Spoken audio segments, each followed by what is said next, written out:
Question number 3 है students आपके पास, compare in detail SN1 and SN2 reactions with mechanism. तो स्टूडेंट्स हम प्राइमरी पॉइंट्स वही डिस्कस करेंगे जो हमने कंसेप्चुअल वीडियोस में किए, लेकिन स्टूडेंट्स आप अपने एंड पे ये कर सकते हैं कि आप इनको मजीद एक्सप्लेन कर सकते हैं लॉन्ग आंसर्स की केस में, और स्टूडेंट्स आप कंपैरिजन के अंदर इनका मैकेनिज्म लिख सकते हैं बिल्कुल वैसे ही जैसे हमने डिस्कस किया था कॉन्सेप्चुअल वीडियोस के अंदर। यानी कि आप इनके अंडरलाइन जो टॉपिक्स हैं उनको आप देख सकते हैं, काइनेटिक एविडेंसेस क्या हैं वो वन बाय वन इनके पॉइंट्स हम डिस्कस कर लेते हैं SN1 और SN2 रिएक्शंस के लिए। तो स्टूडेंट्स आपको अच्छी तरह पता है कि आपके पास SN1 रिएक्शन 2 स्टेप मैकेनिज्म है, SN2 आपके पास सिंगल स्टेप है।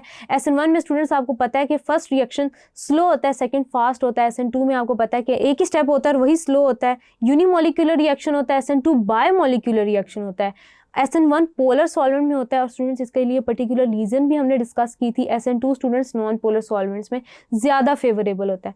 उसके अलावा स्टूडेंट्स आपके पास जो टर्शियरी अल्काइल हैलाइड्स हैं वो ये रिएक्शन देते हैं, और SN2 आपके पास सिंगल स्टेप रिएक्शन होता है, प्राइमरी अल्काइल हैलाइड ज़्यादा देते हैं। उसके अलावा स्टूडेंट्स आपने पार्शियल रेसिमाइजेशन की बात करनी है in the case of SN1 reaction, जबकि पार्शियल रेसिमाइजेशन की कोई केस नहीं होता इन SN2 रिएक्शंस। उसके अलावा स्टूडेंट्स याद रखिएगा कि आपने इन्वर्जन ऑफ कॉन्फ़िगरेशन की बात करनी है कि there is 50% inversion of configuration and 50% retention of configuration. SN2 की केस में 100% इन्वर्जन ऑफ कॉन्फ़िगरेशन होती है।